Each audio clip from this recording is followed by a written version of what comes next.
দুপুরের খাওয়া দাওয়া করতে বসলাম, আর আজকের প্রায় 12-13 দিন পর সুস্মিতার হাতে রান্না খাবো। মানে বিশেষ করে মাছের ঝোল রান্না বলতে ভাত তো ভাতই, মাছের ঝোল খাবো আজকের প্রায় 12 থেকে 13 দিন পর। তা সুস্মিতা এখন বেড়ে দিচ্ছে, দেখো। হ্যাঁ একদম। আর মাছের ঝোলটা কিরকম দেখতে হয়েছে তোমাদের একটু দেখাই, তাহলে বুঝতে পারবে।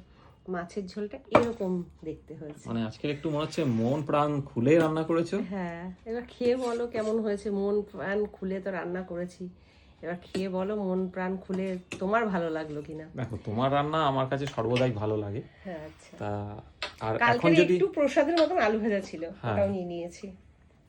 আর আমি যদি এখন একটুখানি মুখে দিয়েই বলি ও ফাটাফাটি হয়েছে, তা বন্ধুরা ভাববে যে আমি তো ভালো ছাড়া খারাপ বলি না।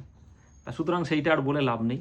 তবে সুস্মিতার হাতের রান্না ভালোই হয়, আমার ভালো লাগে, সেটা আর নতুন করে বলার কিছু না, নেই। শিলিগুড়িতে কিন্তু অনেক বন্ধু আমার রান্নার প্রশংসা করেছে, এবং আমরা যে কালো সোনাতে করে এসছি, মানে যে আমাদের নিয়ে এসছে, মানে যে ড্রাইভার চালক, দাদা, হ্যাঁ যে চালক, ড্রাইভার দাদা তো চেনে, সে তো প্রথম দিনই যাওয়ার সময় চিনেছে, কথা বলেছে অনেক। এইবার আরেকজন মানে ওদের তো অল্টারনেটিভ ওরা থাকে, কারণ একটা এত 14-15 ঘন্টার জার্নিতে একজন ড্রাইভার তো ওদের থাকে না, আরেকজনে থাকে। সেই দাদাও আমার ভিডিও দেখে, এবং সেই দাদা বলছে কবে যাব ম্যাডাম আপনার হাতে রান্না খাওয়ার জন্য।